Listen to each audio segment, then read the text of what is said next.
សហគ្រាសរុនឆ្លាត Cambo Agri Business ដែលទទួលបានសហការពីសាកលវិទ្យាល័យបៀប្រៃខេត្តសៀមរាបបានធ្វើការផ្សព្វផ្សាយអំពីកម្មវិធីបង្កើនចំណេះបានចំណូលដល់និស្សិត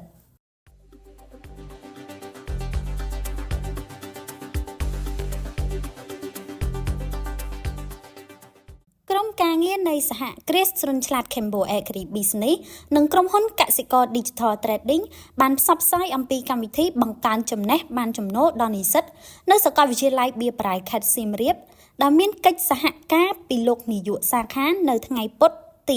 7 ខែឧសភា ឆ្នាំ2025នៅទីតាំងសាកលវិទ្យាល័យបៀប្រៃខេត្តសៀមរាបផ្ទាល់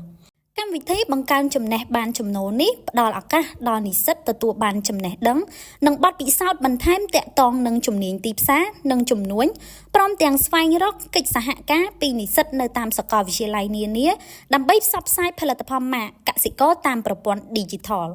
ក្រុមការងាររបស់សហគ្រាសនិងក្រុមហ៊ុនបានផ្សព្វផ្សាយព័ត៌មានអំពីកម្មវិធីនេះដល់និស្សិតនិងចែកចាយខិត្តប័ណ្ណព្រមទាំងរៀបចំកម្មវិធីឆ្លើយសំណួរយករង្វាន់ដើម្បីកៀរគរនិស្សិតឲ្យចូលរួមកាន់តែច្រើនឡើងសហគ្រាសនិងក្រុមហ៊ុនយើងខ្ញុំសូមថ្លែងអំណរគុណយ៉ាងជ្រាលជ្រៅដល់លោកនាយកសាខាដែលបានផ្ដល់កិច្ចសហការនិងនិស្សិតទាំងអស់ដែលបានចូលរួមនៅក្នុងកម្មវិធីនេះសម្រាប់ខេត្តសៀមរាបវិញប្រសិនបើលោកអ្នកចង់រកទិញផលិតផលម៉ាកកសិករអាចរកបាននៅឱសថបុរាណញ៉ុកហ្វាតដែលមានទីតាំងនៅផ្សារលើ